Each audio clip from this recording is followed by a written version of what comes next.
Dudes and dudettes, welcome back to The Anxious Truth. This is episode number 142.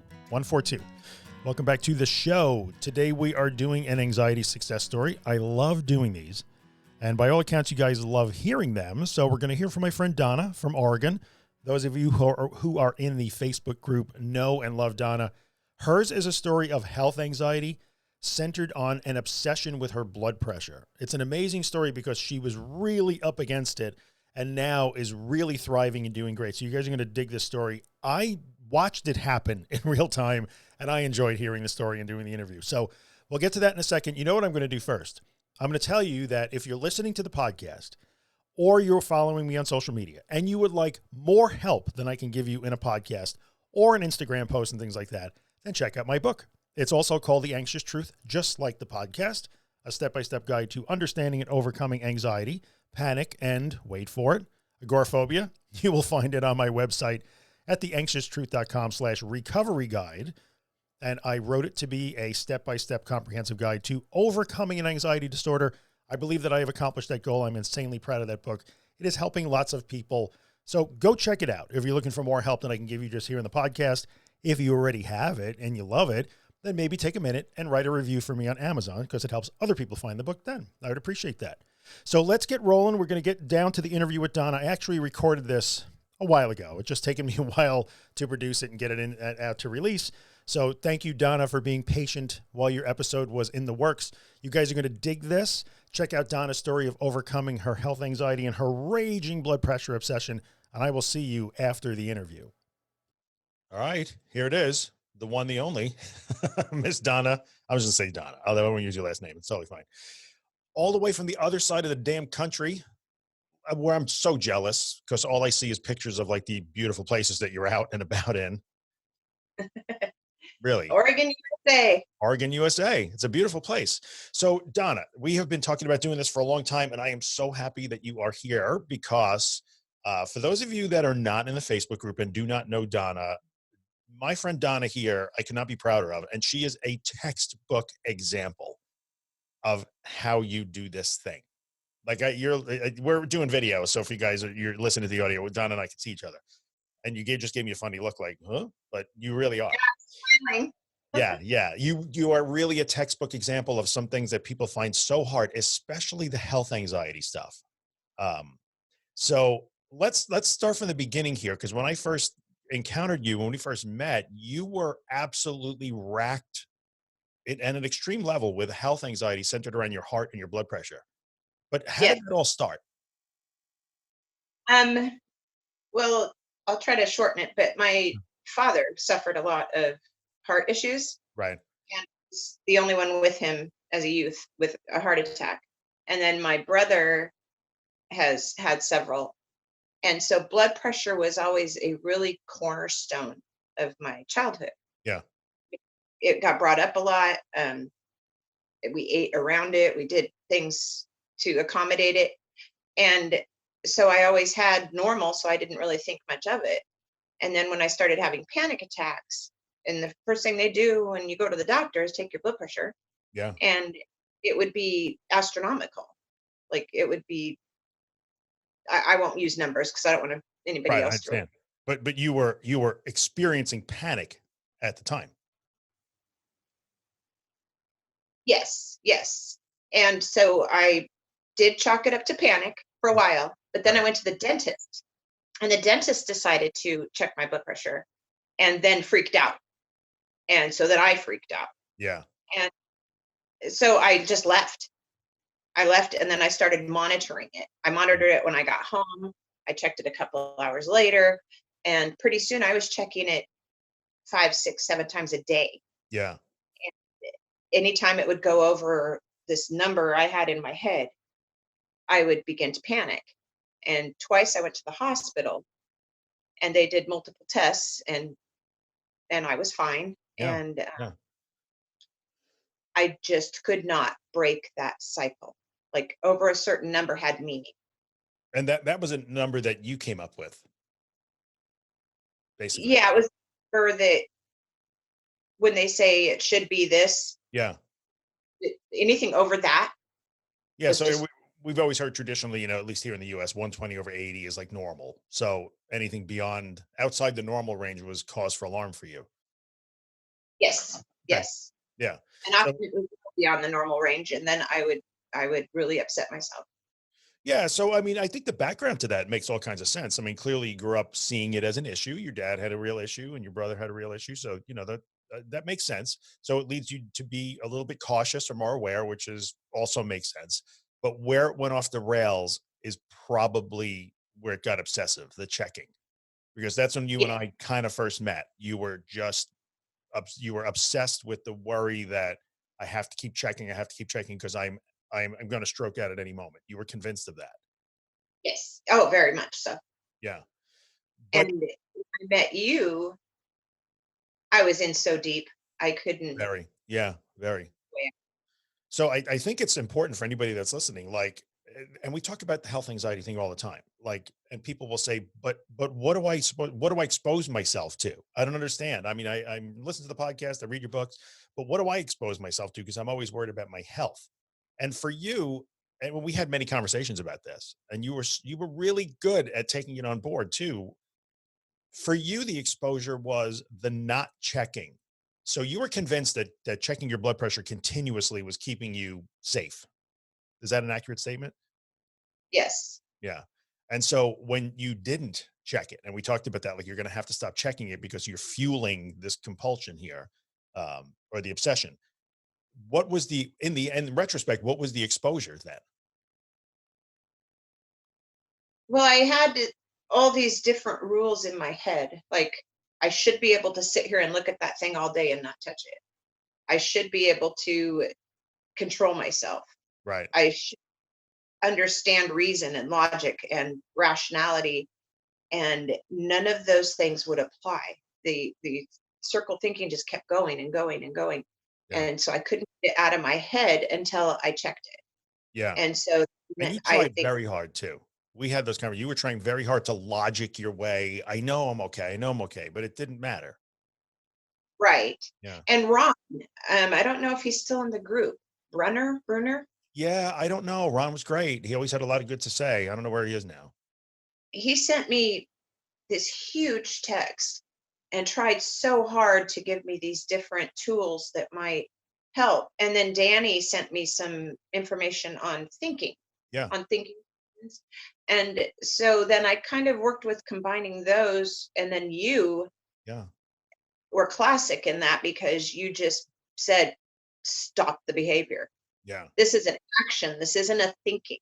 And that just that separation of action and thought Yeah.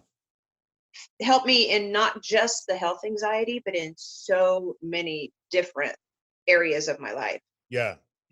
that You've this come very isn't a, far in a lot of areas. And we'll talk about those. But in the end, I think it's important for people to realize, like, yes, you were continuously checking your blood pressure, like people continuously check their heart rate, or they're continuously worried that they're gonna right now maybe have COVID, or they have cancer. They're continuously going back to check, check, check, check, check. In the end, the exposure for you was not checking. You had to expose yourself to the fear and the vulnerability of I'm not checking, which means I am not safe right now. And I remember so well, and then we can cut any of this if it gets too personal, but I remember so well you being in tears, like not oh checking. yes. Yeah, just And beside you yourself. out to you more than once, which I know you don't really have the time for, but it, this was before you were so popular. So I you had a minute for me, and I can just you were like, go for a walk, just do something, Right. do something. Yeah. And probably the first you gave me a bit of permission.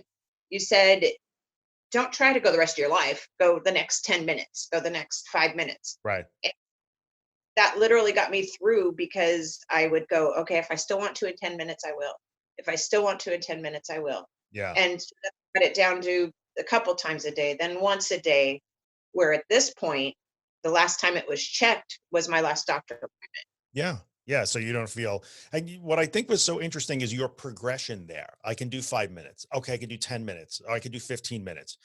There was that because in the end, breaking the cycle of health anxiety, is ultimately about breaking the checking, the scanning. You have to, that's a compulsion, right? So that it's a little bit of OCD because the obsession is your health and the compulsion is to check to protect your health.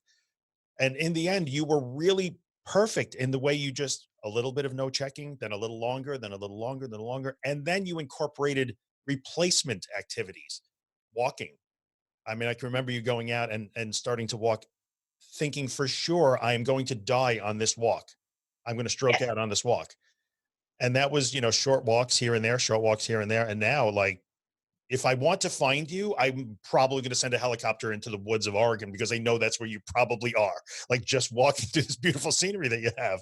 Um, that 5 miles yesterday. Yeah. Yeah, yeah. And then I remember you going through the progression of like you were checking less, starting to see a light at the end of the tunnel and starting to see like, holy crap, I just lost 20 pounds. Oh my God, like my heart rate is lower. Like so many positive things began to happen, but it took a while for your brain to catch on, didn't it? Yeah, and it still does. Right. It, there are moments now where I'm under extreme stress with, a lot of my personal life, Yeah, yeah, where I'll go, oh geez, I wonder what my blood pressure is right now. And then I'll have to stop and think, is this the life I want to live? yeah. And, and just not do it. And just, to, I think to illustrate the point of you were so convinced. And look, I think in fairness to you also, there were some mixed messages at one point. There was one doctor that had you on some blood pressure medication, if I remember Yes. correctly. Yeah. But, but then I can remember you also had times where you were clearly experiencing lower blood pressure. I remember having those conversations. Medicine actually got it too low. And I Yeah. was, if you Because you, recall, I was in the wall. I I, was, I was actually going down. yes, I remember that. You were having blackout conditions, you had the headaches, all of those things. And I remember thinking like, well, your blood pressure is probably too low right now because in the end you were medicating a non-condition. You did not need blood pressure medication at that point. Yeah, got to the 80s over 40s. Yeah, which is crazy. So it's a good illustration of left unchecked. Your brain was absolutely convinced that you were stroke level hypertensive. But in reality, when you medicated this imaginary, I don't say imaginary, that's almost dismissive. I don't mean to be that way. But when you Right. this perceived threat, when you medicate a perceived threat, there were more negative consequences trying to solve a problem that didn't exist than there were the actual problem. The Yeah, because super every low time I blood pressure. be high, so Yeah. they were convinced. Right, right. So there's a little bit of misunderstanding in the medical community for that as well, I think, in terms of, and then also understanding that, everybody knows white coat syndrome for the most part. You go to the doctor, you're nervous and your blood pressure is elevated the first time they take it. Then they make you wait and then it's okay. You didn't have that, but you were also in a constant state of near panic about your blood pressure. So even when you go Right. home and check it, when you're checking it at home, you're nervous of what that thing is going to say. So you're always in this, you're always in this elevated state. And that's a tough one to explain sometimes to a doctor because they think they're doing the right thing. Oh no, no, your blood pressure is too high, I need to do something about that. But in reality, in a calm state, if somebody would check your blood pressure while sleeping, they probably would have seen, oh, okay, she's fine. Well, then I recall us discussing there that no amount of reassurance or anything is going to make it better. Never. There's But never enough. I did get a stress test, Yep. and they did get me clear up in the 200s and gauged it normal. Yeah. And I thought, how is that normal? And they asked me, have you ever seen the veins on a wrestler's forehead or on a weightlifter's forehead? Yeah. What do Yeah. you think their blood pressure is? And for some reason, that I've not sought more reassurance after that. After that. Yeah. I think I got maybe not reassurance, but clarity on what it meant. Right. The difference between the dynamic, and I don't want to get too deep into the mechanics of blood pressure, but the dynamic nature of blood pressure, it's supposed to be high sometimes. What we care Right. about is you're dead asleep in a resting state and have very high blood pressure. That's the problem. Not, Exactly. yeah, And yeah, I wasn't making that correlation. I wasn't that right, that right. rationality would not stick. Yep, yep. So you went through the hard work of just resisting the compulsion. Don't check, don't check. You had the cuff taken away from you at one point by your request. You asked to have that done, locked away, Okay. right? Yeah, I can get it at any time I want. sure, yeah, but out of If sight. I have the key, but I don't want to ask for the key. Yeah, yeah, that makes sense. And that makes perfect sense. And the adding in the walking and starting to be social, and you just started adding in like regular life, if I remember correctly. And it became a replacement for sitting around. I remember like you were in your kitchen just trying to get through the next 5 minutes at some point. That was that was very real. So let's talk about some of the other stuff. We don't have to go into super personal stuff. We could talk about as little or as much as you want. But you said at one point, some of the lessons you learned in dealing with the health anxiety have carried over. You want to talk about some of that? Um, Driving was always a really big issue for me, and I've found that much of that can still apply. It doesn't matter how I feel. This is the reality. Yeah. Um, I Even if I'm anxious, keep going. Just Yeah. keep the foot pedal. And some of those techniques have really carried me over. And some of that is don't keep checking the speed. Don't keep checking, checking has always been my thing. Right.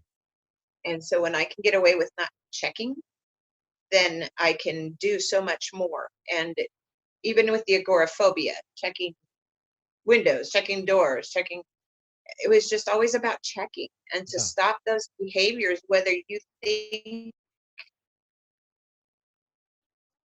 believe what you're hearing or not, to actually do it in the face of it is huge. And Yeah. such Claire Weeks that in my head all the time I hear, if your legs shake, let them shake with utter acceptance. Yeah. And that is, I apply that to just almost every area of my life.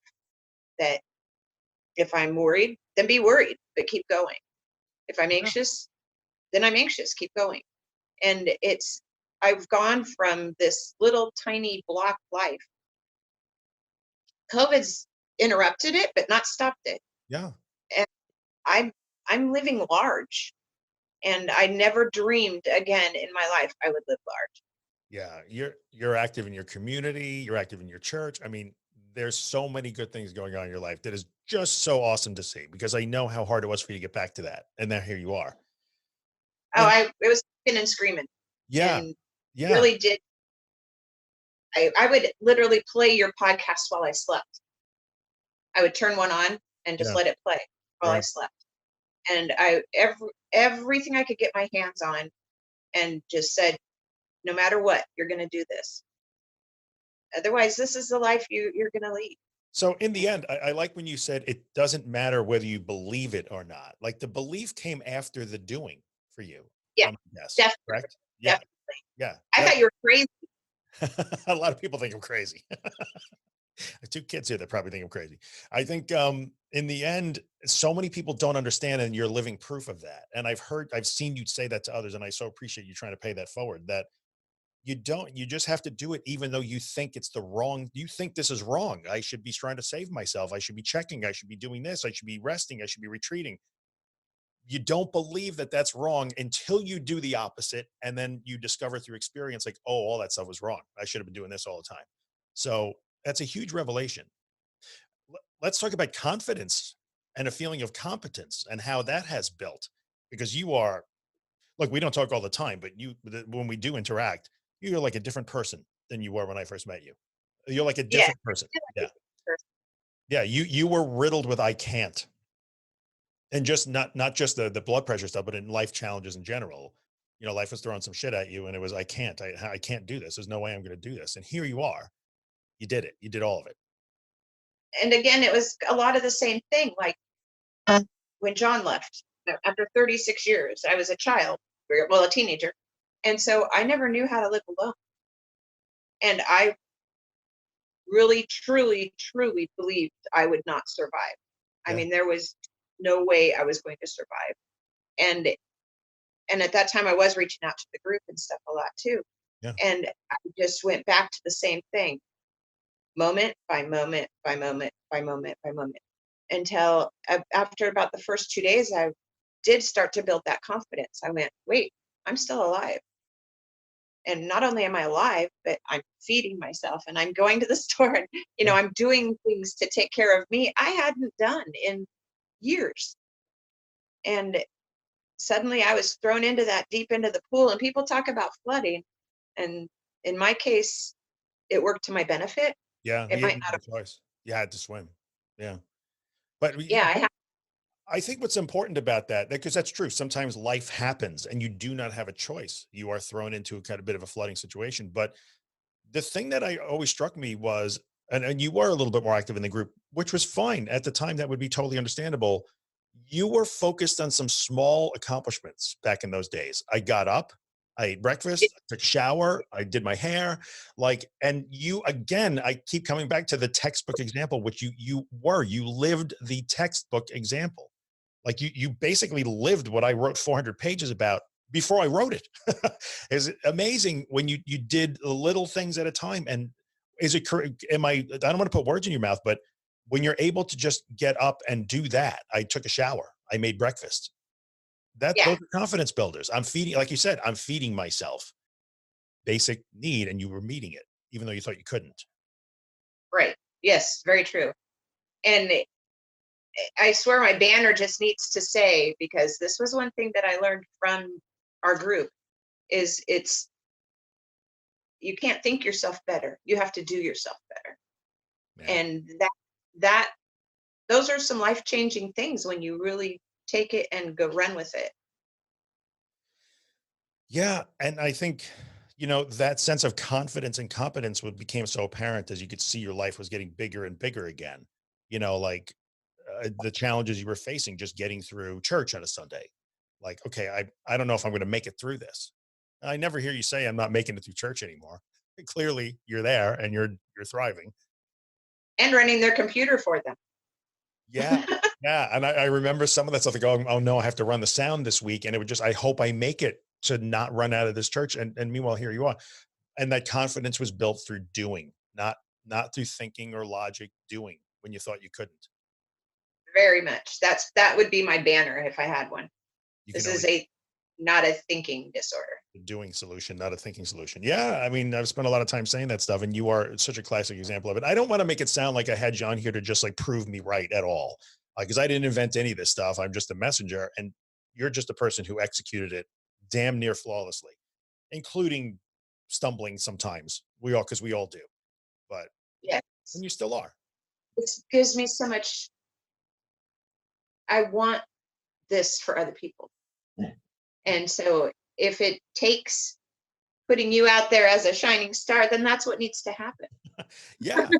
Yeah. Well, I think you're the shining star. I didn't do it. You did it, but in the end, that's why I like to tell these stories and, this really works. And these people did it and you could do it too. Like, and you're so encouraging and you're so willing to reach out to people. It's just great. I could not be prouder of you and happier to call you a friend.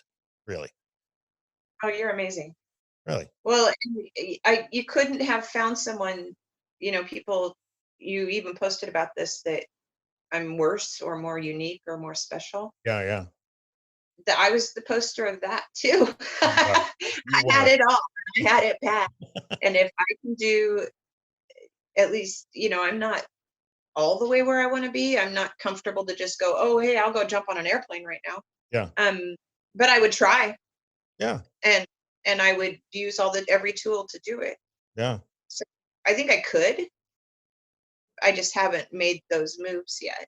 And so sometimes it's just practicality. You don't have a reason to do it at the moment, but you'll get there. One day you're going to wake up when all of this nonsense is over. I shouldn't say nonsense. It's a real thing. Of course it is.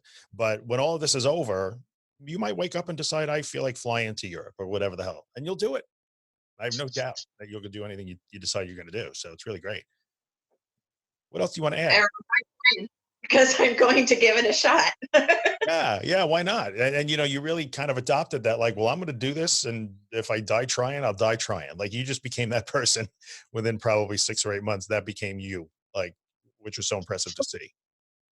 That serious fear of death that a lot of us get, Yeah, when you realize you are going to die, we can't prevent it. yeah, That really had an impact on me too. It's like, wait, what am I trying to accomplish here? Sitting in a room for the next 100 years or living the next 20? yeah. Trying to not die, not living while Yes. you try to not die. Yeah, which is There's so a sad how because Yeah, and so much of that, I mean, that could be a little bit philosophical and spiritual, which it is to a certain extent. You want to, you can lose your whole life trying not to die.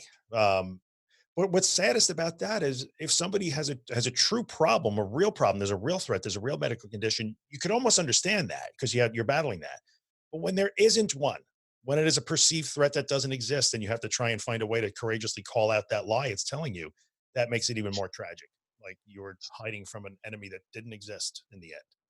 So Even when it does exist, what are you going to do with it and live out your life? I did an interview this morning with a woman who's an advocate for people that have multiple sclerosis, and we talked just about that. Those are people who are genuinely dealing with an actual progressive medical condition. We talked a lot about that. That'll be out too in a while. But so you're right. You embody a lot of ideals that people could really aspire to, I hope. Um, thank you. Took one of my favorite Oregon photos. It's of the river and like Yeah. where I work to get to, Yeah. and that I really love. And I bannered it with "How will you live until you live no more?" And that's, Yeah. I guess, philosophical, but it's Okay. something like that really motivates. Yeah. And these are the lessons we learn along the way, like that carry us after anxiety, beyond anxiety. And you've learned so many of them and you're living them. It's really cool. So there you go. Yeah, maybe that would be my book, Life Beyond Anxiety. Yeah, totally. I mean, that's actually the book that I'm writing right now is the lessons that anxiety teaches us and how, but at some point there'll also be a compilation of success stories and I would love you to be one of them. So that'll be the fourth book. So, For a big piece of it. I hope you realize that. well, like I said, I'm the messenger. You did the hard work and I admire you for it. So, and I appreciate you coming on and sharing the story like this. It's going to help people. I know it, especially the hearing how bad it was for you. Donna was as bad Yeah. as you are, I promise. And now she's awesome. So there you go. Well, you however you choose. If one person can, even suffering that same thing, can get some help, then I'm all about it. So Very good. Well, thanks, Donna. I appreciate you coming on. We'll do it again one day. talk to you and see your face. I know I haven't seen you in a very long time, so that's really good. But all right, guys, if you have questions or comments, you know how to leave them. Maybe we'll put the video up in the group. So certainly, if you're watching in the group, Donna's in the group, you can answer questions, I'm sure. For the rest of you, I'll be back in a second, and I'll do the old exit like I usually do. We'll hear some Ben Drake like we usually do. Thanks, Donna. Alrighty then, we are back. And who doesn't love a story like that? I mean, come on, that was amazing. Love Donna. She did such a tremendous job. Incredibly proud of her and really thankful that she took the time to share her story with us. Hopefully it has helped you or inspired you in some way. So before we get cooking, if you have comments or questions, by the way, like I said, if you're in the Facebook group, and if you're not, you can join the Facebook group. Go to theanxioustruth.com/links.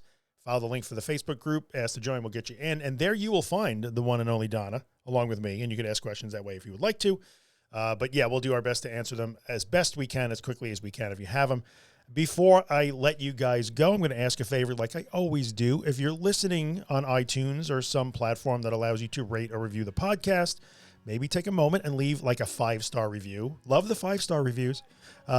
Take a moment, maybe write a review because it helps other people find the podcast. And if they need help, it helps them to find what they need. I would really appreciate that. I will leave you, as always, with Afterglow by my buddy Ben Drake. Ben, thank you for letting me use the song. As always, you can find Ben online at facebook.com/Ben Drake Music. Enjoy the song. And always remember, this is the way. Yeah, you're on your way. It's in the afterglow. It's in the lyrics of the songs we know. It's in these feelings that you never show. Yeah, you're doing fine. It's all around you.